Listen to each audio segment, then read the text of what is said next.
Ajak ngobrol. In progress.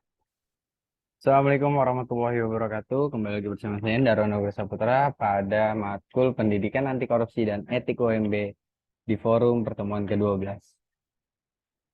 Berdasarkan laporan lembaga Transparansi Internasional atau TI yang selalu menerbitkan hasil survei Corruption Perception Index sejak tahun 1998, Indonesia selalu berada di deretan atas negara-negara terkorup di dunia.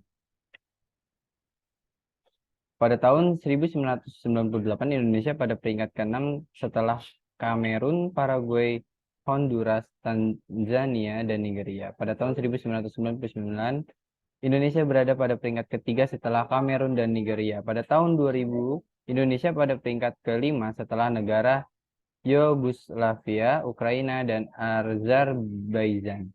Pada tahun 2001, Indonesia pada peringkat keempat setelah Bangladesh, Nigeria, dan Uganda. Berikut adalah pernyataan pendahuluan. Korupsi. Korupsi didefinisikan berdasarkan Syed Hussein Alatas di dalam buku Corruption and the Distinct of Asia, menyatakan bahwasannya tindakan yang bisa dikategorikan sebagai korupsi yaitu penyuapan, nepotisme, pemerasan, dan penyalahgunaan kepercayaan maupun jabatan untuk kepentingan pribadi. Faktor penyebab korupsi. Faktor penyebab korupsi terdapat 4 hal faktor penyebab yang dapat dikemukakan dari perilaku koruptif dari para penegak hukum, yaitu kesejahteraan atau gaji rendah akan tetapi lifestyle-nya tinggi. Kemudian adanya ketidakpercayaan timbal balik di antara penegak hukum itu sendiri.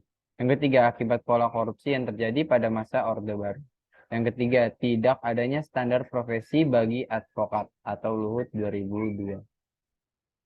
Korupsi hampir terjadi di setiap tingkatan dan aspek kehidupan masyarakat, mulai dari mengurus izin mendirikan bangunan atau IMB, proyek pengadaan di instansi-instansi pemerintah sampai proses penegak hukum.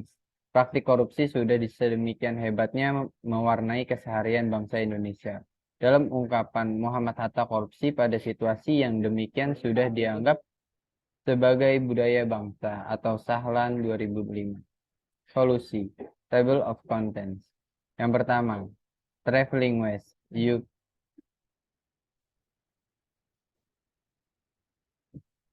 berpikir luar biasa pada intinya adalah tidak membaca undang-undang seperti orang mengeja sebuah teks, akan tetapi mencari dan mengungkapkan makna dari undang-undang tersebut.